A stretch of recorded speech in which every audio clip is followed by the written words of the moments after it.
Tempos homéricos. Civilização cretense ou civilização minoica. A civilização cretense é também chamada de civilização minoica devido à história de seu rei mais famoso, o rei Minos, que, de acordo com a lenda, era o pai de uma terrível criatura, o Minotauro, metade homem, metade touro, que se alimentava de sacrifícios humanos. A civilização cretense se desenvolveu na ilha de Creta por volta de 2000 a.C. Era dedicada ao comércio marítimo e fazia trocas comerciais com o Egito e a Mesopotâmia. A estrutura política girava em torno dos palácios, construídos em importantes cidades como Knossos, a capital, Festus, Mália e Cato-Zacro. Na religião, acreditavam em uma deusa-mãe e faziam rituais relacionados ao touro. Possivelmente, a lenda do Minotauro esteja relacionada a rituais envolvendo touros e sacrifícios humanos. A escrita cretense, chamada de Linear A, até hoje não foi traduzida. Boa parte das informações são obtidas por meio de pesquisa arqueológica e de afrescos encontrados. A decadência de Creta ocorreu por volta do século XIV a.C., provocada por desastres naturais, tsunamis e terremotos, e pela invasão dos povos micênicos. Civilização micênica. A civilização micênica teve seu apogeu entre os séculos XV e XIII a.C. Recebeu esse nome em referência à sua mais importante cidade, Micenas, localizada na Grécia continental. Uma das principais características das cidades micênicas eram as fortificações. Algumas tinham muros de 13 metros de altura e 8 de largura. Da mesma forma que a civilização cretense, o palácio era o centro das decisões políticas, econômicas e religiosas. A sociedade micênica era militarizada, onde os militares tinham grande influência nas decisões tomadas. A decadência dos povos micênicos ocorreu devido a desastres naturais e à invasão dos dórios, um povo indo-europeu que possuía melhor capacidade militar, pois já usavam armas de ferro enquanto os micênicos ainda usavam armas de bronze. Depois da decadência da civilização micênica, os gregos passaram por um período de cerca de 300 anos, onde desapareceu a escrita e a sociedade mudou sua forma de organização. Esse período ocorreu entre os séculos XII e 8 a.C.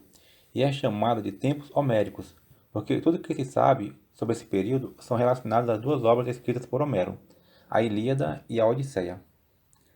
A Ilíada narra a lendária Guerra de Troia. De acordo com Homero, Helena, a esposa de Menelau, rei de Esparta, foi raptada por Paris, príncipe de Troia. Isso deu origem ao conflito. Diversos heróis gregos e troianos se destacaram.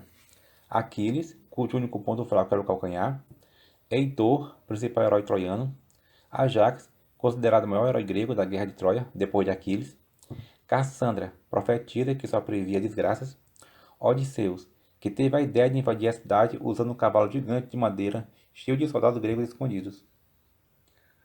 Odisseia é o livro que narra o retorno de Odisseu, também chamado de Ulisses, para sua terra natal, Ítaca. Sua esposa, Penélope, o aguardou por 20 anos, enganando os pretendentes. Na viagem, Odisseu enfrentou cíclopes, bruxas e diversas aventuras.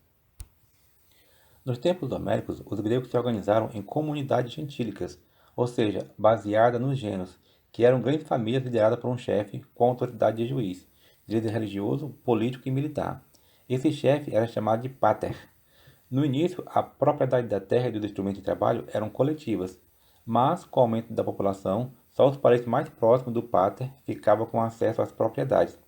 Assim surgiu a divisão de classe social nessa fase da história da Grécia Antiga. Por motivo de defesa, os gêneros uniam-se a outros gêneros, formando as frátrias. As frátrias se uniam a outras frátrias e formavam tribos. As tribos se uniram formando demos.